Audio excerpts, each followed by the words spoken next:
Como estamos? Tudo bem? Amém, que bom. Hoje é um dia muito especial, um dia único, né?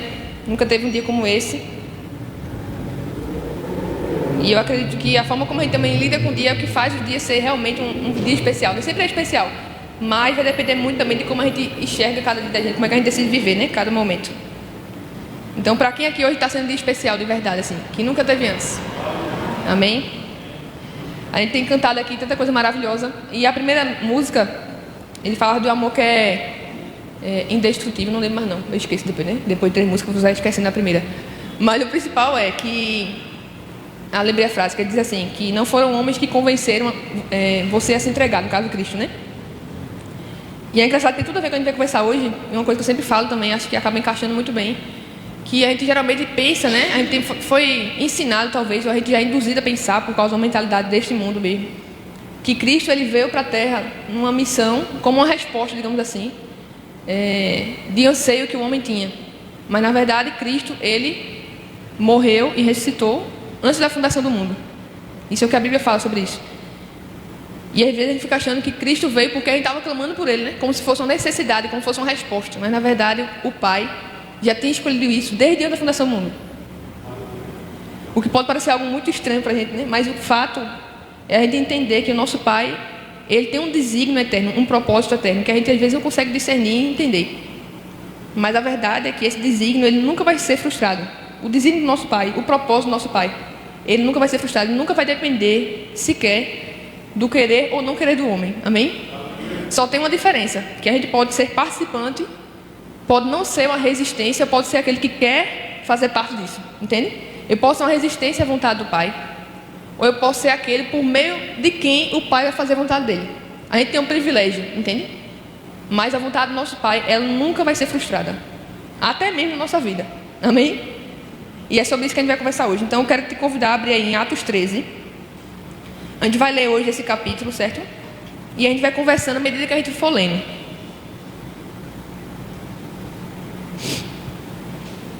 Esse cenário aqui é o seguinte: Paulo estava no começo do ministério. Era o início, na verdade, do ministério dele com os gentios, certo? E aí a gente vai ler aqui alguns momentos de Paulo nesse seu chamado, o chamado que o Pai trouxe para a vida dele, certo? Esse desígnio, esse propósito que o Pai trouxe. Atos 13. Todo mundo está pronto? A gente vai ler, eu preciso que você se concentre na história, certo? Senão não vai fazer sentido, tá bom? Então bora lá. Todo mundo vai lendo aí na sua versão baixinho. Eu vou ler devagar, já para a gente entendendo e conversando, certo?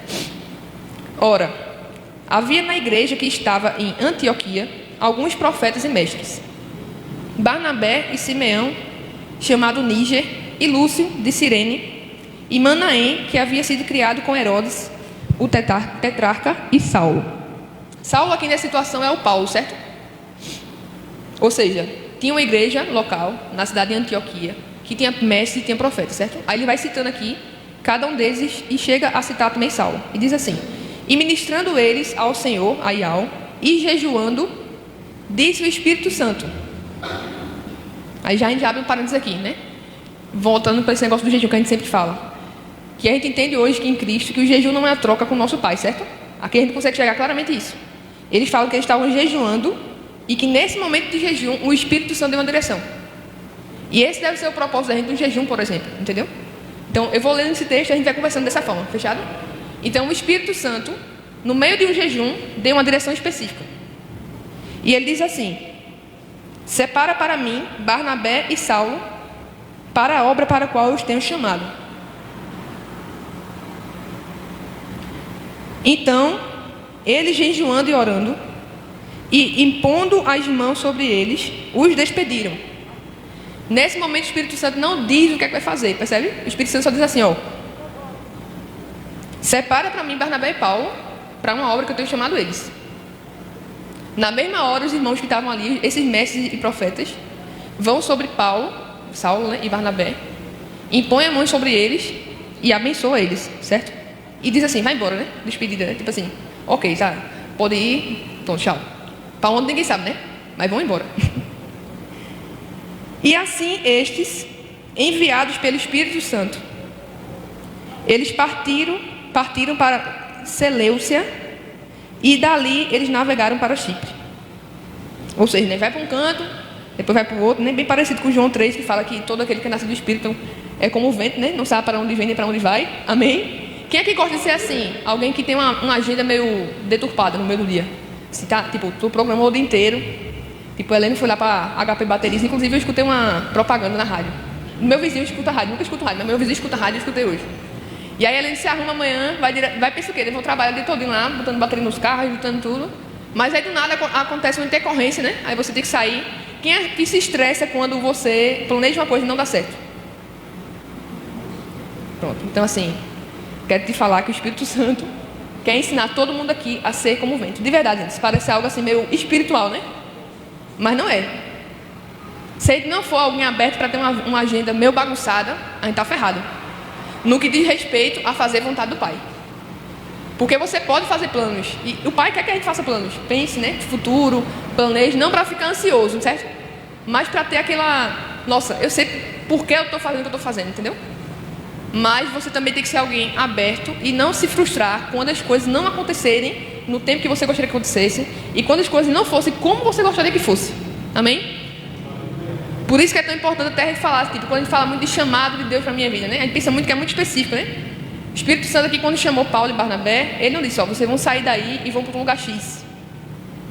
O chamado de Paulo, nesse instante aqui, não era um lugar específico que ele ia, tu entende? Porque se fosse o lugar, o Espírito Santo teria dito. O chamado do Pai era a disposição de abrir mão dos seus planos. Percebe? Ele não disse para onde que tu vai, mas ele só diz assim, ó, vocês têm que ir embora. Pronto. E eles foram. Entende? Então, às vezes, a gente fica querendo tanto descobrir o chamado que Deus tem. Quem nunca pensou sobre isso? Alguém já pensou sobre isso? Eu pensei muito, quando eu era, meu Deus do céu, eu ficava louco com esse negócio. E com o tempo eu fui entendendo isso pelo Espírito Santo, que o chamado do nosso Pai é ser alguém que está disposto, entendeu? Alguém que está disposto a fazer a vontade dele. E aqui nesse instante o Espírito Santo só falou, sai daí. Despede deles, eles vão embora. Então Paulo e Barnabé, o chamado dele aqui nesse instante da história deles, eles cumpriram, porque eles se despediram e foi. Certo?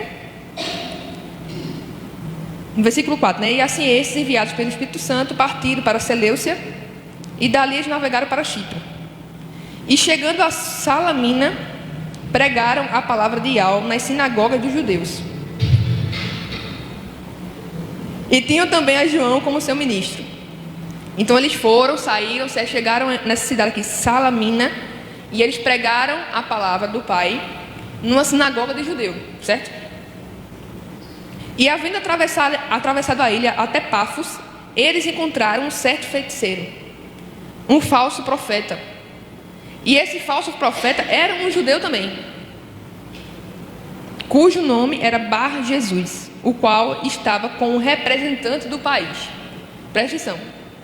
Saulo saiu e ele se encontrou no meio do caminho um feiticeiro que tinha o nome de Bar Jesus. Esse feiticeiro era um falso profeta. Apesar de ser judeu, ele era um falso profeta. E esse falso profeta, Bar Jesus, estava com um representante de um país. O que a gente poderia hoje traduzir na nossa realidade de democracia, um presidente da república, imagine. Tinha um feiticeiro com o representante da república naquele momento, que era chamado Sérgio Paulo. E esse Sérgio Paulo era um homem prudente. Versículo 7, certo? Estou aqui. Este homem, chamando Barnabé e Saulo, ele desejava ouvir a palavra de Yahvé.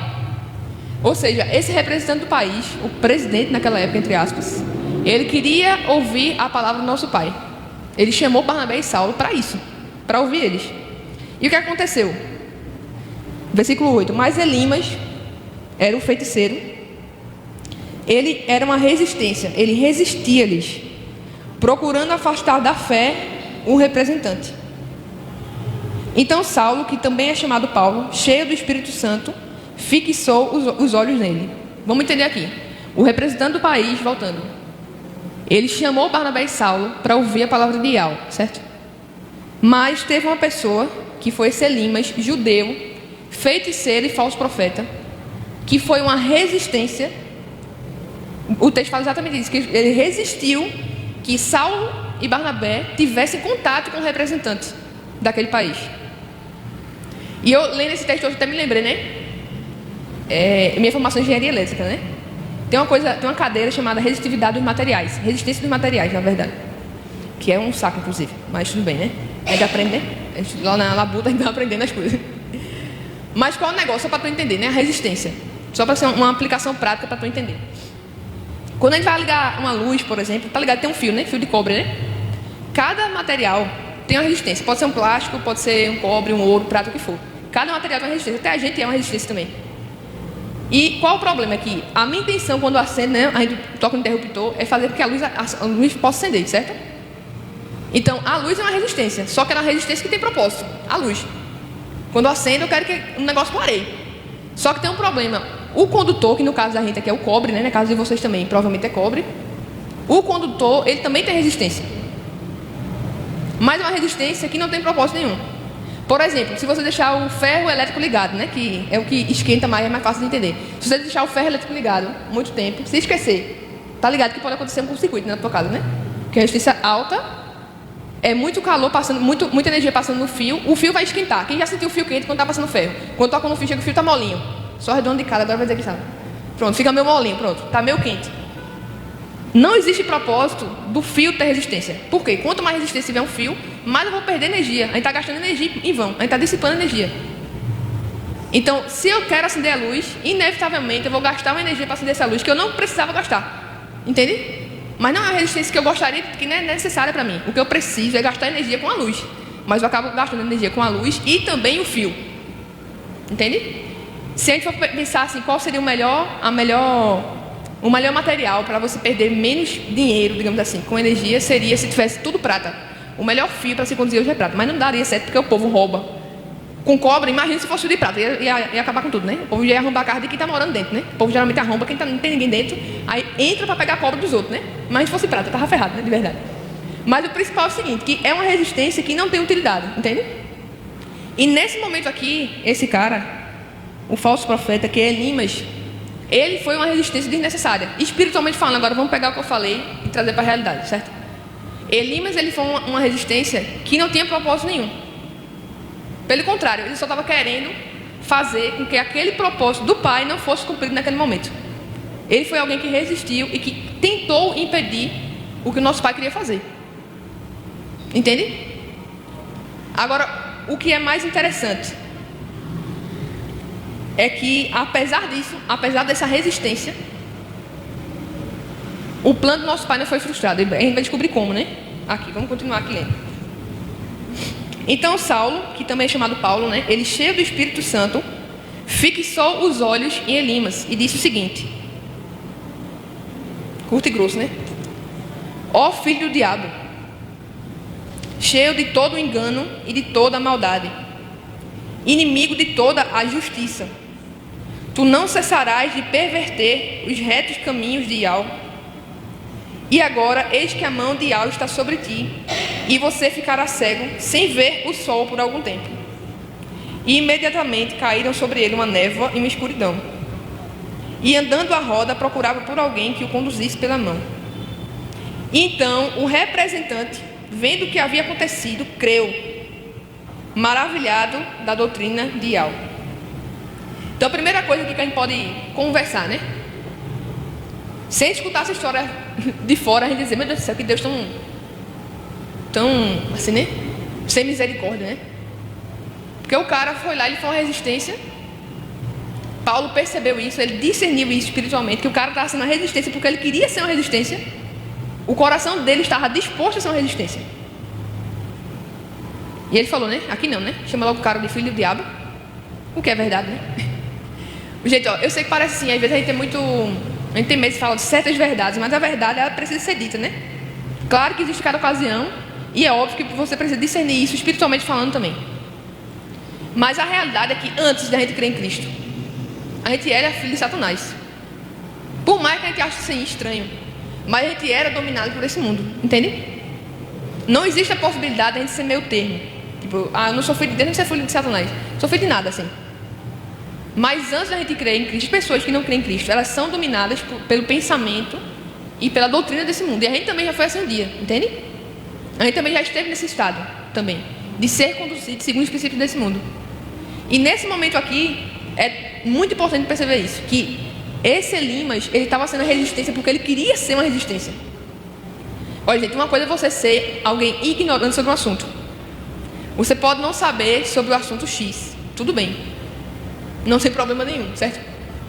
Agora, quando você sabe do assunto X e você diz assim, eu não quero saber do assunto X, você está sendo uma resistência tipo do cobre, entendeu? Que é desnecessária. E isso não é ruim só para a sua vida não, entendeu? Isso também vai atingir quem está ao seu redor. Agora, eu quero te falar só uma coisa, né? Que ainda assim, o plano do nosso Pai não é frustrado. Aleluia, né? Porque se dependesse da gente, estava ferrado. Vamos ser sinceros, né? Se fosse contar assim, só com a nossa expertise, meu Deus do céu, nem sei o que está acontecendo com a gente hoje. Mas entenda que existia no coração de Elimas uma disposição de ser resistência. E o problema dele era esse. É tanto que Paulo, entendendo e enxergando isso pelo Espírito Santo, falou com todas as letras: você é um filho de Satanás. E falou, por que você está fazendo isso? E ele faz uma declaração que pode parecer uma maldade até, para quem está olhando de fora. Mas ele diz, você vai ficar cego por um tempo. E isso acontece com ele na mesma hora. Então, para quem olha para uma situação dessa como Paulo, diz assim, Paulo está falando de um Deus muito sem misericórdia. Mas, gente, presta atenção. O nosso Pai, se tem uma coisa que eu diria que é um termômetro espiritual para a nossa vida, e também que é algo que o mais importa no nosso Pai, é qual é a intenção, o propósito do nosso coração, quando a gente faz o que a gente está fazendo. A gente pode estar fazendo a coisa com a maior aparência espiritual do mundo, mas se não for algo que é vontade de Deus na tua vida, se você está fazendo isso porque está resistindo o Espírito do Pai, dá ruim. Entende? E você pode pensar assim, vários casos que aconteceram assim na Bíblia, de pessoas que estavam fazendo uma coisa aparentemente certa, mas que não era vontade de Deus para aquele instante na vida deles, entendeu? E Paulo, pelo Espírito Santo, percebeu isso. E na mesma hora fez o que fez, né? Declarou sobre ele: cheio de todo engano e de toda maldade, inimigo de toda justiça, você não cessará de perverter o reto caminho de Al. E agora, eis que a mão de Al está sobre ti, e você vai ficar cego sem ver o sol por algum tempo. Agora que eu pensei, Paulo passou pela mesma coisa praticamente, né? Se for parar para pensar, ele também ficou cego. Paulo também foi alguém que resistiu, entendeu? Por um tempo. Até que precisou, né? Ter esse momento aí, quando ele estava no cavalo, que ele caiu, ficou cego por uns dias. Tu entende assim que o nosso Pai, ele vai encontrar, ele consegue discernir o coração da gente, e ele vai criar os meios necessários para que a gente enxergue a verdade. Amém? Não é que o nosso Pai queira, ele não queria que Paulo ficasse cego, ele não queria que esse cara aqui, Elimas, ficasse cego, não. Mas para ele, naquela situação, era necessário. Entende? E o mais engraçado é isso, é que no 12, diz assim: então o representante, vendo o que aconteceu, ele ficou maravilhado da doutrina de Al. Ou seja, o que Elimas queria fazer era o quê? Era impedir que Saulo e Barnabé tivessem uma conversa com o representante do país. Ele tentou fazer isso, e o representante percebeu que isso aconteceu. Mesmo sem conversar nada com Saulo e Barnabé, o fato de Elimas ser repreendido foi o suficiente para Elimas, para o representante, crer em algo. Amém? Ou seja, por mais que eles tentassem frustrar o plano do Pai na vida do representante, foi através dele mesmo, de quem estava tentando impedir. Ele foi o meio, apesar de ter ficado cego, e apesar de ser uma resistência, o propósito do Pai de encontrar o representante não foi impedido. Pelo contrário, ele foi o meio que o Pai convenceu ele de quem ele era, e ele creu. Esse é o nosso Pai. Amém? E aí diz o seguinte: ora, quando Paulo e seus companheiros deixaram Pafos, eles vieram a Perge, na Panfilha. Mas João, apartando-se deles, retornou a Jerusalém. Mas quando eles partiram de Perge, chegaram a Antioquia, na Pisídia, e entraram na sinagoga no dia do Shabá, que era no caso o sábado, certo? E se sentaram. Ou seja, estavam lá no dia do sábado. Paulo, que era Saulo ainda, ele está lá e ele se senta na sinagoga, certo? E após a leitura da lei dos profetas, que era costume em todo culto, digamos assim, na sinagoga, a leitura da lei dos profetas, os governantes da sinagoga, ou seja, tipo os pastores da época, certo? Daquela sinagoga, eles mandaram dizer àqueles homens e irmãos, com Saulo e Barnabé: se vocês têm alguma palavra de exortação ao povo, falem agora. Então Paulo, levantando-se e acenando com sua mão, disse: homens de Israel, e vós que temeis a Ial, ouvi. O Deus desse povo de Israel escolheu a vossos pais, a nossos pais, e exaltou o povo, quando eles habitavam como estrangeiros na terra do Egito, e com braço forte os trouxe de lá. E por um período de quase 40 anos suportou os seus costumes no deserto. Resumindo aqui, acho que Paulo queria dizer assim, né? Que aguentou, né? Suportou a lenga-lenga do povo da gente de 40 anos, né? Que o povo reclamava suas bolas. Então ele disse assim, ó, que o pai, ele suportou os costumes no deserto. Versículo 19. Ele, destruindo 7 nações na terra de Canaã, dividiu a sua terra por sorte. Primeiro, que o nosso pai é que ele cita nações, certo? Então o nosso pai, ele vê a gente como pessoa, individualmente falando, como filhos, mas ele também olha para as nações, e cada nação tem um propósito. O Brasil como nação tem um propósito, amém? E ele fala que 7 nações, e 7 é uma simbologia bíblica, é um número que tem um símbolo na Bíblia, que tem um significado. 7 nações foram destruídas para que o povo de Al entrasse naquela terra. E mais uma vez a gente poderia dizer assim, não, que Deus cruel, destruir 7 nações. 7 nações é muita gente, né? Imagina quantas pessoas não morreram para que o propósito do Pai fosse cumprido naquele momento ali, para que o povo de Al entrasse na terra que era deles. E aí ele pega e diz assim, versículo 20: e após isso, em torno de 450 anos, eles tiveram juízes, até Samuel, que era profeta. E depois eles desejaram um rei, e Deus, Ial, lhes deu a Saul, filho de Quis, um homem da tribo de Benjamim, durante 40 anos. Aqui ele está citando o que você lê no Antigo Testamento, né? Que eles tiveram juízes durante 450 anos. A gente, o povo, né, a igreja, os filhos de Ial, a gente teve 450 anos de governança por juízes. E depois Samuel, o profeta, governou. E depois que ele fala que a gente pediu um rei, desejamos um rei, e ele foi e levantou Saul. Versículo 22. Quando Saul foi removido, ele levantou Davi para ser um rei, o qual também ele deu testemunho e disse: eu encontrei Davi, filho de Jessé, um homem segundo o meu próprio coração, que cumprirá toda a minha vontade. Ou seja, o nosso pai, ele procurou naquele momento da história um homem segundo o coração do pai. Entendam isso? O nosso pai, ele procurou alguém com o coração disposto, né? Um coração que não tem resistência, aquela lá do cobra, entendeu? Ele procurou um homem com o coração disposto. E quando ele olhou para a terra, ele encontrou Davi. E ele falou sobre Davi: ele é um homem segundo o meu próprio coração, e esse homem que tem o meu coração vai cumprir minha vontade. E da semente desse homem, Ial, conforme a sua promessa, ele levantou de Israel um Salvador, que é Ialcha, tendo primeiramente a João, antes da vinda dele, pregado o batismo de arrependimento a todo o povo de Israel. Mas João, concluindo a sua carreira, ele disse: quem pensais vós que eu sou? Eu não sou ele, mas eis que após mim vem aquele a quem dos seus pés eu não sou digno de desatar as sandálias. Homens e irmãos, filhos da descendência de Abraão, e os que dentre vós temem a Deus, a vós a palavra dessa salvação é enviada. Por não terem conhecido a este, os que habitavam em Jerusalém e os seus governantes o condenaram, cumprindo assim as vozes dos profetas que se leem todos os dias do Shabá. Ou seja, ainda que, né, eles quisessem frustrar os planos do Pai, a mesma coisa aconteceu até mesmo com Cristo. Por mais que eles não soubessem, eles não criam em Cristo ali. Eles não criam na pessoa Yahshua como o Filho de Deus. Mas também já estava prometido antes que o Filho de Deus ia perecer como ele acabou perecendo. E sem saber, eles acabaram cumprindo a vontade do Pai. Embora, obviamente, o desejo do nosso Pai é que aquelas pessoas não desejassem ser aquele meio. Entende? A gente vai ler mais sobre isso aqui, que ele vai falar sobre isso especificamente. 28. E embora não achasse causa alguma de morte nele, pediram a Pilatos que ele fosse morto. E havendo eles cumprido todas as coisas que dele estavam escritas, tirando do madeiro, o colocaram na sepultura. Mas Ial o ressuscitou dos mortos. E ele foi visto por muitos dias pelos que subiram com ele da Galiléia para Jerusalém, os quais são suas testemunhas para com o povo. E nós declaramos boas novas a vós, como a promessa que foi feita aos teus pais. Ial cumpriu a nós, seus filhos, ressuscitando a Yahshua, como também está escrito no 2º Salmo: tu és o meu filho, e hoje eu te gerei.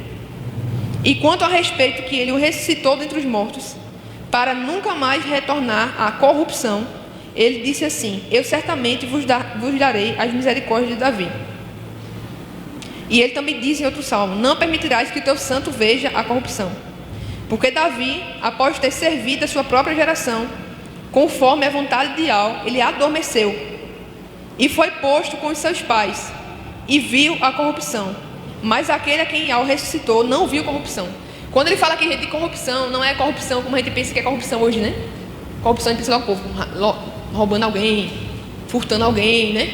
Político, infelizmente, enfim. E atitudes corruptas de não pagar o lanche, sair correndo, qualquer furto, pequenos ou grandes, enfim. Mas quando ele está falando aqui de corrupção, ele está falando sobre o corpo perecível, entendeu? Ele fala que Davi, ele teve um corpo corruptível, né? Ele morreu. Só que o Filho de Deus, no caso, Yahshua, né? Nosso Salvador, ele ressuscitou. Versículo 38. Seja, portanto, de vosso conhecimento, homens e irmãos, que através desse homem vos é anunciado o perdão dos pecados. E por ele, todo aquele que crê é justificado de todas as coisas, das quais não pudeste ter justificados pela lei de Moisés. Cuidado, portanto, para que não sobrevenha a vós, como foi falado nos profetas. Vede aos desprezadores e admirai-vos e perecei. Porque eu farei uma obra em vossos dias, obra tal que não crereis, mesmo se um homem vos contar a vós. Ou seja, por mais que já tivesse determinado que haveria resistência por parte dos judeus, que era o povo escolhido do Pai, isso já estava determinado que ia ser assim. Ainda assim, Paulo, quando está lá, ele pega e diz assim: cuidado para que não sobrevenha sobre vocês o que foi declarado. Por mais que fosse determinado que seria assim, que haveria resistência por parte dos judeus, ai daqueles que fosse resistência, tu entende? Por isso que a gente costuma dizer que havia os fariseus e havia o Nicodemos. Nicodemos também era fariseu, e mais, ele era um fariseu dos fariseus. Ou seja, a tendência é que o buraco fosse mais baixo, né? Se os fariseus são tudo corrompidos, têm um coração cheio de resistência, a tendência era que ele, que era o fariseu dos fariseus, tivesse um coração muito mais resistente. E foi o contrário. Nicodemos foi alguém que foi encontrar Cristo à noite, talvez com a expectativa de não ser encontrado por ninguém, né? Para ninguém ficar questionando nada, não ser com o meu constrangedor, né? Não sei porque ele foi de noite. Há essa possibilidade. Mas a realidade é que, sendo de noite, sendo de dia, como fosse, ele não deixou de fazer aquilo que o coração dele estava mandando ele fazer naquele instante. Quando ele discerniu espiritualmente que Cristo não era só mais uma pessoa, que Cristo não era só mais um profeta da história, que Cristo poderia sim ser o filho de Ial. E por ele ter esse coração, ele escolheu não ser a resistência, ele foi encontrar Cristo. A mesma coisa acontece aqui, quando ele fala, cuidado para que você não seja o meio pelo qual a palavra vai ser cumprida. E ele alerta os judeus que estão na sinagoga naquele momento ali. Versículo 42. E saídos os judeus da sinagoga, os gentios pediram para que no Shabá, ou seja, no sábado seguinte, eles pregassem as mesmas palavras. E despedida a congregação, muitos dos judeus e dos prosélitos religiosos perseguiram Paulo e Barnabé, os quais, falando, os persuadiram a continuar na graça de Deus. E no dia do Shabá seguinte, ajuntou-se quase toda a cidade para ouvir a palavra de Al. Mas quando os judeus viram as multidões, eles se encheram de inveja e contradiziam e blasfemavam as coisas que Paulo dizia. No primeiro sábado, estava Paulo falando na sinagoga, dizendo, não seja resistência a esse evangelho. Ele explica tudo. O povo que saiu do Egito, ficou lá, o nosso pai, 450 anos, aguentou esse perrengue, aliás, 40 anos no deserto, o povo e aguentou esse perrengue, ficou lá. Depois de 450 anos, ficou o juiz governando, depois veio Samuel. Aí vocês pediram um rei, levantou o rei. E no meio desse rei, encontrou um homem segundo o meu coração, que foi Davi. Como a palavra já ordenava que ia acontecer, que a linhagem do filho viria de Davi, e Cristo veio da linhagem de Davi, de um reino de Israel. E ele fala isso tudo e diz, vai chegar um momento que vocês serão a própria resistência, mas não sejam vocês que estão aqui agora na sinagoga. Quando ele sai desse culto aqui da sinagoga, o gentio fala assim, ei Paulo, vem semana que vem e prega isso aí que tu pregou pra gente. Paulo vem na semana seguinte, no próximo sábado, para pregar para o gentio. O que acontece? Os judeus olham para aquilo, ficam com inveja do que Paulo está falando. Presta atenção, uma semana atrás, Paulo disse a eles: não seja através de vocês.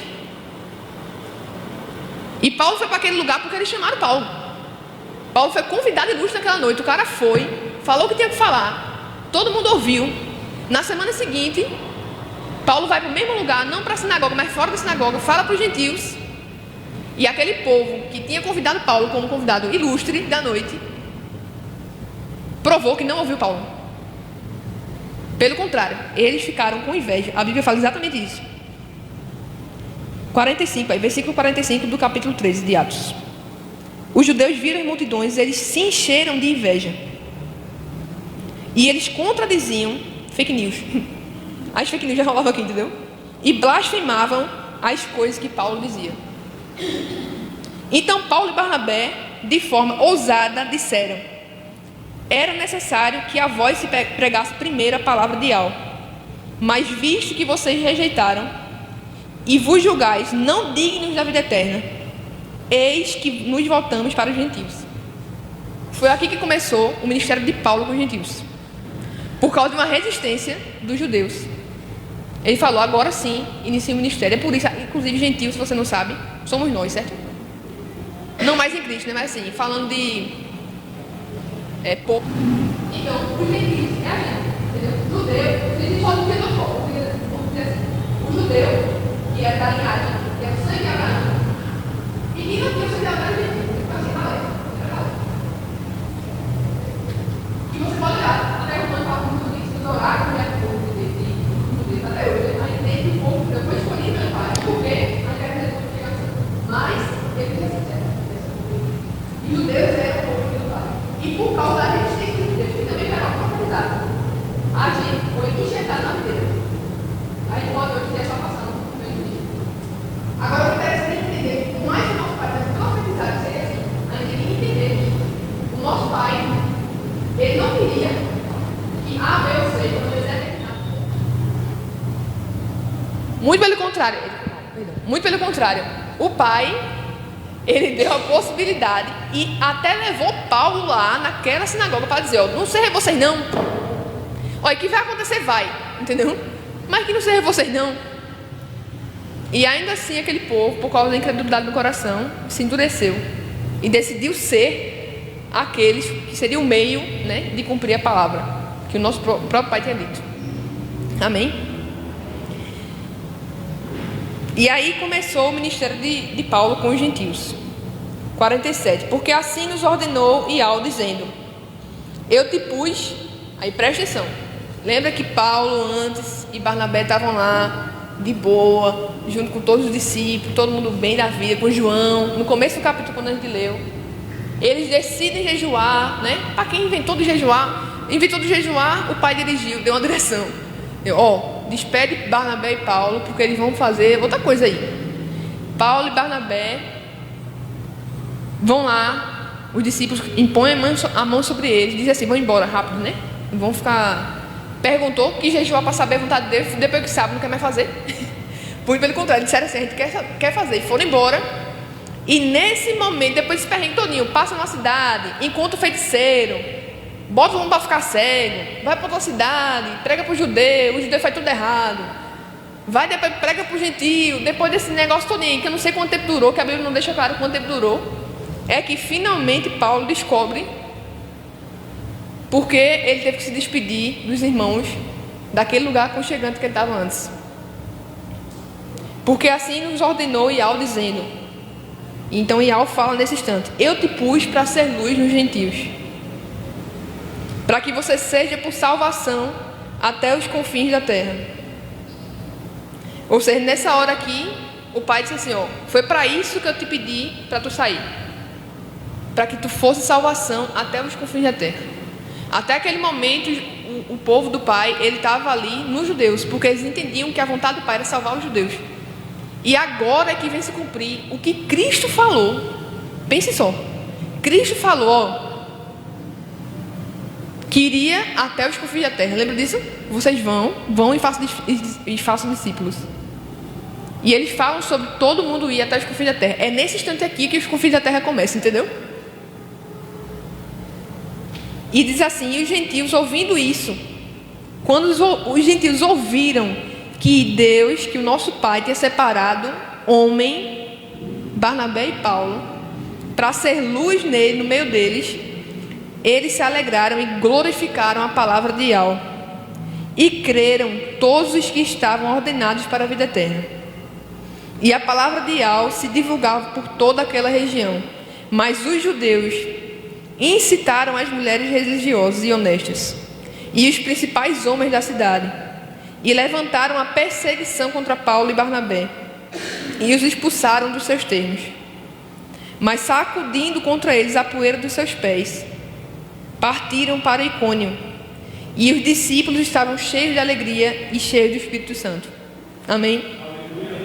Então os judeus, eram para ser, né? Eles foram escolhidos como povo de Yahweh, mas eles decidiram, aquele povo específico que estava naquela sinagoga, decidiu ser o que startou essa perseguição contra aqueles que queriam levar a mensagem do Pai, tanto para os judeus, porque eles continuaram perseguindo, né?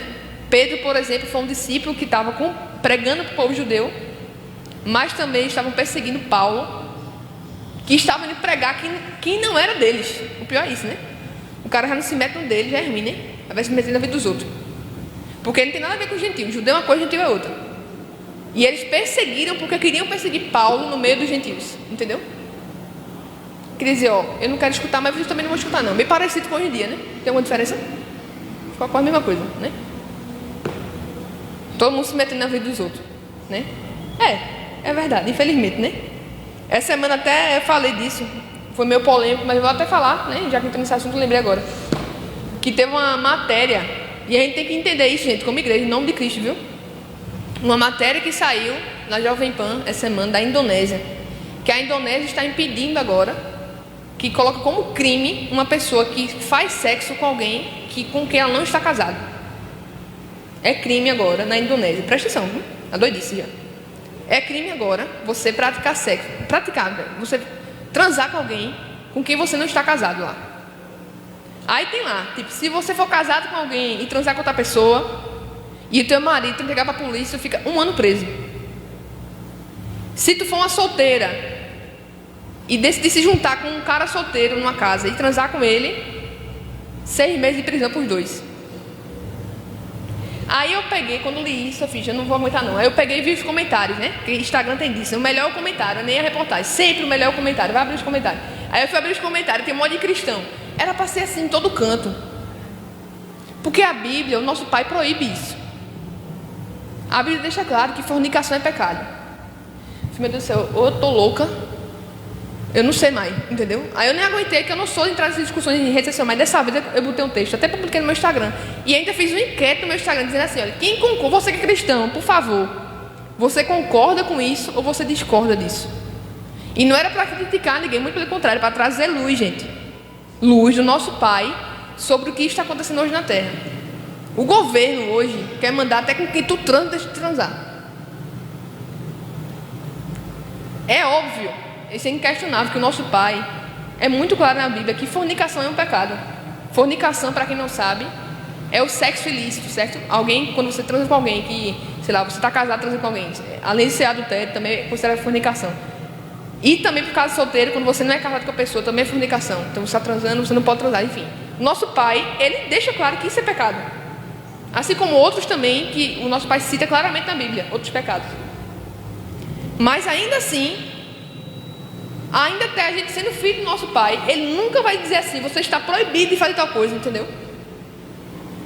Porque, gente, o nosso Pai decidiu criar uma relação de transformação de mentalidade, de consciência. Ele não quer me obrigar, quando o nosso Pai nos salva, não é para prender a gente assim, aqui é a árvore da verdade, e aí ele bota uma corrente em mim, na verdade, para eu não pecar mais nunca, entendeu? Pelo contrário, nosso Pai nos leva num caminho de transformação e arrependimento todo dia, que você pode resistir ou não resistir. Então, a necessidade que o nosso Pai enxergava era de ter um meio de relação. Se fosse, gente, por ordem, a gente tinha que ficar na lei de Moisés mesmo, entendeu? Para que Cristo vim? Para que Cristo? Porque o Pai colocaria no meio do jardim do Éden uma coisa chamada árvore do conhecimento do bem e do mal? Me fale. Para esculhambar com tudo? Era melhor não ter, então, né? Mas ele colocou uma árvore do bem e do mal lá, por quê? Porque ele queria que a relação fosse uma escolha, entendeu? E não a única opção. E não a proibição. Tu entende? Por isso que nosso Pai colocou a árvore lá. Para que Adão e Eva, para que a humanidade que estava ali no jardim, que não era só Adão e Eva que estava lá. Eles começaram, né? Mas tinha um monte de gente já. Para que eles ali pudessem escolher continuar a relação que eles tinham com o Pai ou não. Então como é que a gente vai acreditar que nosso Pai proíbe hoje algum pecado? Agora o nosso Pai, ele traz luz à nossa consciência. Aí é outro 500, entendeu? Para que através dessa transformação de mentalidade eu vá enxergando a vida como nosso Pai enxerga. Para que eu valorize a vida como Ele valoriza. Para que eu enxergue os princípios eternos dele e escolha ou não viver esses princípios, entendeu? Mas qual o problema da sociedade hoje? E que infelizmente, ou felizmente, né? Porque até isso já está prometido, né? Que isso vai piorar mesmo assim, né?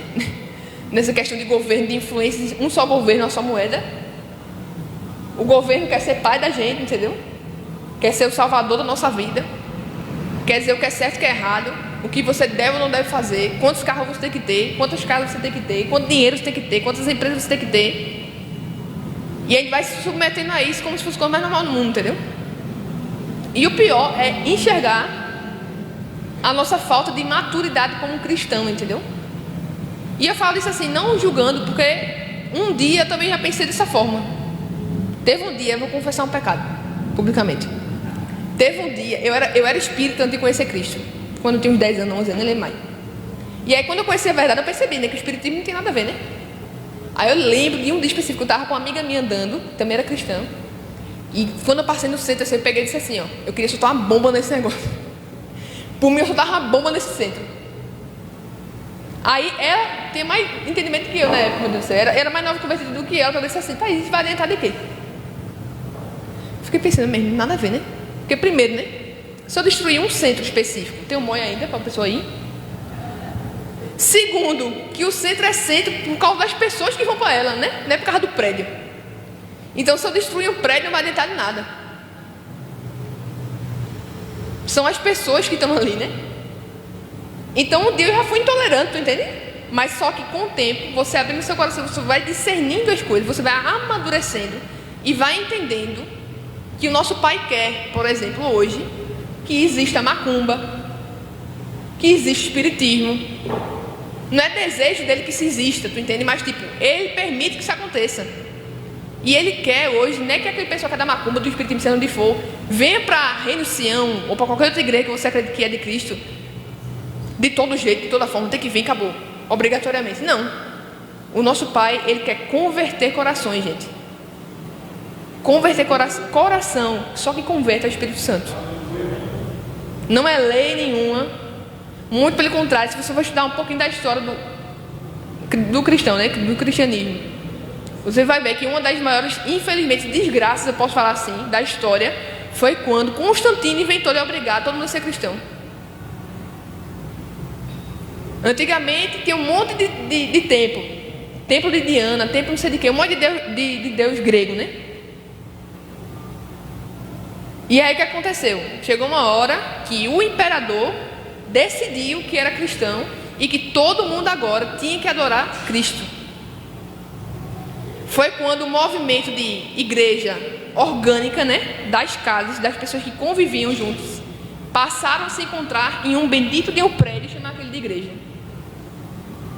E pior, se você dissesse que não era cristão, aí você que era perseguido, o jogo virou, né?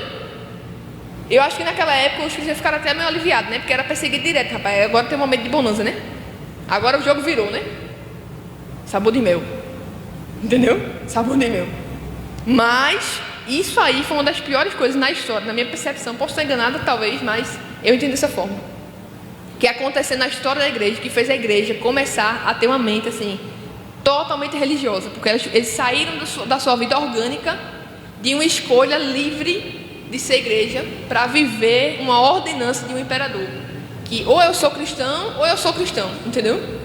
Eu posso não ter princípio de nada, nem conhecer Iau, não saber nada dele, mas eu sou cristão. Tu é o quê? Eu sou cristão, só para não ser perseguido e não ser morto.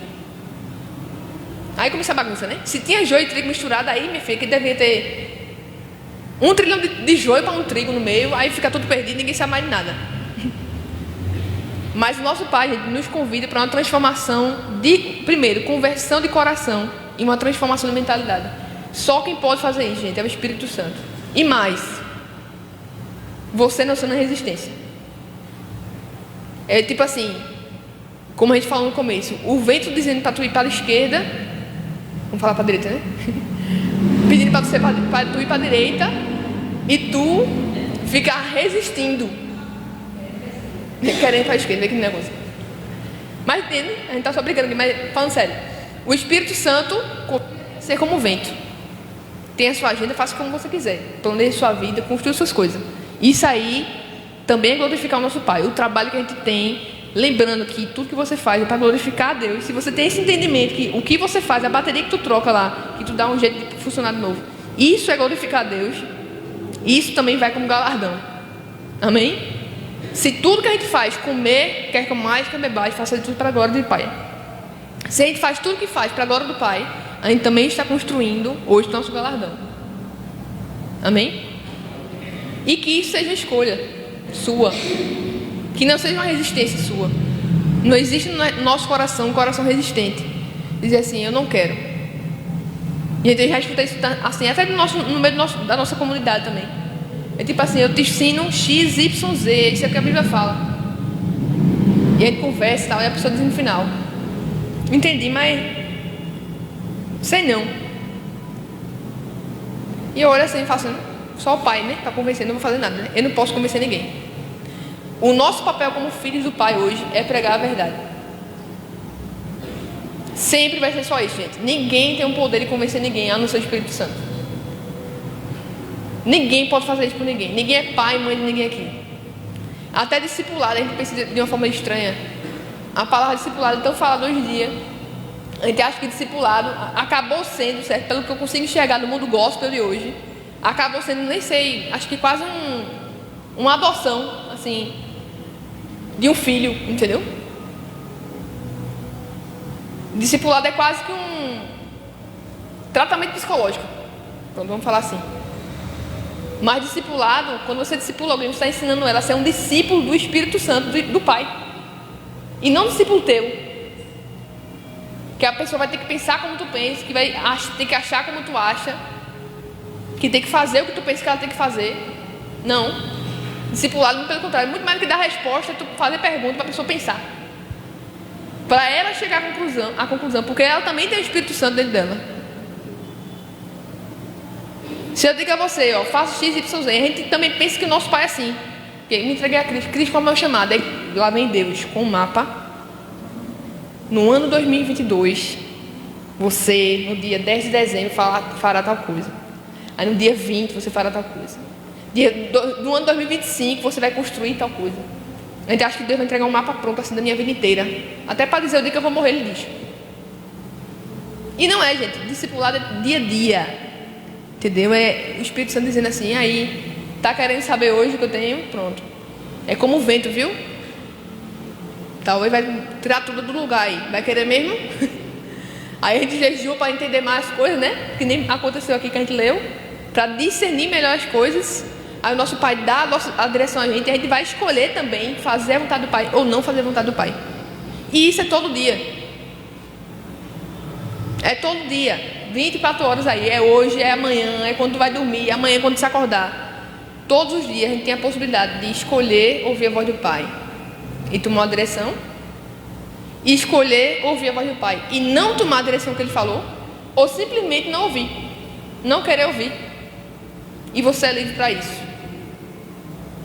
Amém? Então que a gente cresça nisso e que o nosso Pai não encontre na gente uma resistência desnecessária, tipo do cobra, entendeu? Mas que a gente realmente seja luz. E não esqueça que ser luz custa demais. Não acho que ser luz só tem coisa boa, não. Porque quando acende aqui, quando esse prédio está tudo apagado e a luz acende, ela vai mostrar duas coisas, viu? O que é bom mas também o que é ruim. A gente acha que a luz só vai acender assim, né? A coisa boa, né, rapaz? Só no que é bom. Mas quando a luz chega em um lugar, gente, aquele que está escuro vai vir à tona. E talvez o que vem à tona não seja realmente o que você vai esperar. Mas amém, né?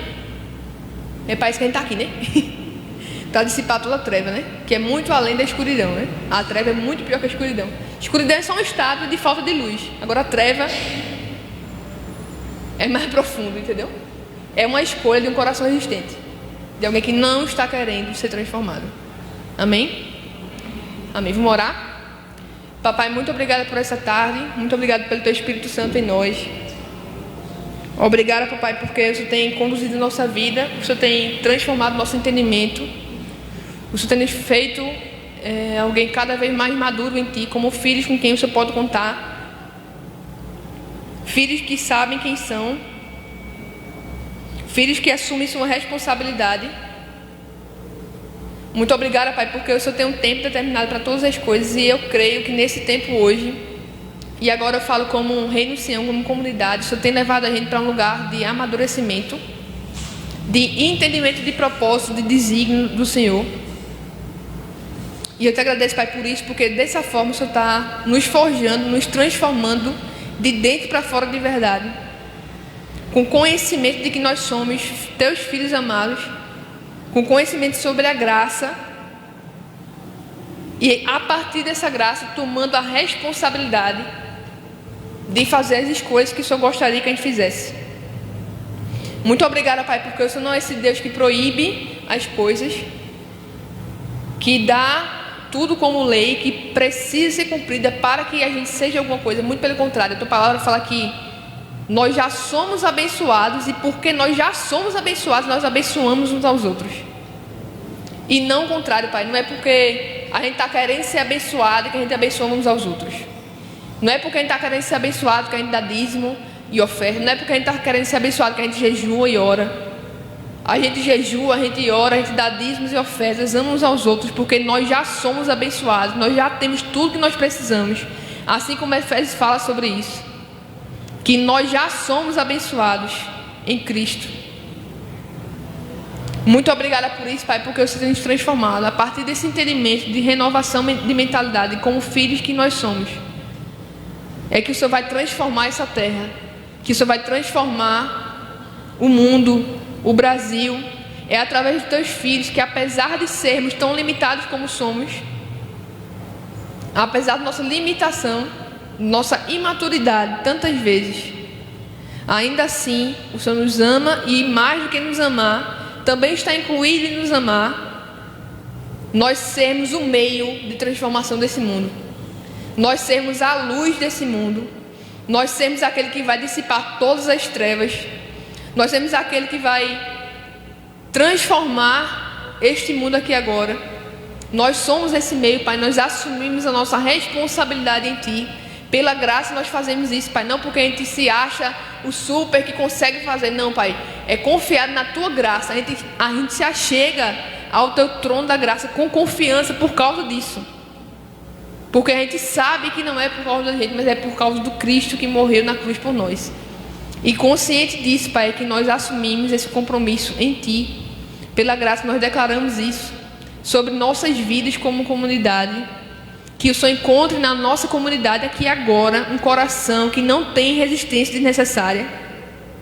Que o Senhor encontre em nós um coração disposto a ouvir a Tua voz, empenhado nisso, Pai, que dá a sua vida por isso, para cumprir a Tua vontade, na Sua multiforme graça, nos muitos meios que a gente vive, no nosso trabalho, no nosso dia a dia, na rua, comendo, onde for, que a gente esteja com o coração disposto a ouvir a Tua voz e fazer a Tua vontade. Em nome de Cristo, nós Te agradecemos, Pai, nós exaltamos o Teu nome. Muito obrigada por tudo que o Senhor tem feito aqui. Muito obrigada porque o Senhor tem contado com a gente nesse tempo. Muito obrigada pela vida de cada um dos meus irmãos. Obrigada pelo privilégio que a gente tem de caminhar junto aqui em Limoeiro, nesse tempo, nesse ano 2022. A gente te agradece de verdade, Pai, por isso, por cada dia que a gente viveu aqui, cada culto, cada célula, cada encontro casual. Enfim, todo dia que a gente está junto, comendo, conversando uns com os outros aqui. A gente agradece de verdade por isso, Pai.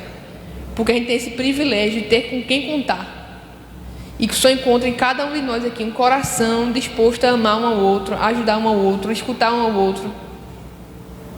E principalmente não encontre em nós um coração resistente. Em nome de Cristo e ao teu Filho. Amém.